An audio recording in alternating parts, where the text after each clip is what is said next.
Bona tarda, em dic Rosabel Bofarull i sóc pianista i mestra d'una escola de música. Us volia explicar la meva relació amb música de poetes, aquest gran corpus literari musical que posa a l'abast de qualsevol docent un bé de Déu de poesies versionades, musicades, per poder utilitzar a l'aula. Com a docent d'escola de música us volia explicar dues experiències diferents. D'una banda, amb els alumnes adolescents, alumnes que ja tenen una certa pràctica musical amb el seu instrument, una certa autonomia, el que hem fet ha estat utilitzar la poesia com una eina més a l'aula. I en concret hem treballat en poesia de Joan Vinyoli, en poesia de Joan Margarit, de Joana Raspall, i el que hem demanat als alumnes és, a partir d'un poema, de la lectura d'aquest poema, que composessin una peça pel seu instrument o per diversos instruments i que llavors l'havien d'interpretar en un concert públic. És una experiència molt interessant que parteix de la poesia,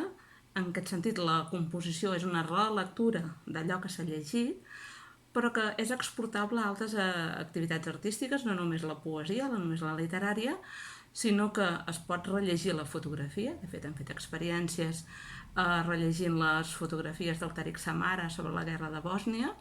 o hem fet sobre escultura, un escultor del poble, Josep Busquets, o ho hem fet sobre pintura, de Claude Monet, per exemple, sempre en aquesta idea d'utilitzar l'activitat artística inicial, en aquest cas la poesia, com a base per després poder composar. Això en els alumnes adolescents. Després amb els alumnes una mica més petits, alumnes de 7, 8, 10 anys aproximadament, aquí és on jo he intervingut com a compositora, he agafat poesia infantil, de llibres que es poden trobar, perquè m'interessa que els alumnes també puguin adquirir el llibre, perquè el llibre té l'afegit de les il·lustracions i en aquesta franja d'edat nens que no són lectors autònoms, les il·lustracions els poden ajudar a entendre aquells poemes. Aquests poemes infantils jo els he versionat per poder cantar i també per acompanyar amb instruments d'ors, que són els instruments que tenim a l'aula i que sense uns grans coneixements els nens es poden utilitzar. En els dos casos, si us hi fixeu, són dues maneres semblants d'utilitzar la poesia com una eina a l'aula de música. Segurament una fórmula diferent del que poden utilitzar els mestres de llengua o de literatura, que utilitzen la música per aprofundir el treball de la poesia.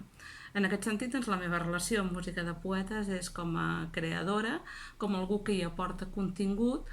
perquè aquest corpus sigui el més ampli possible i el més variat possible. En aquest sentit, podeu trobar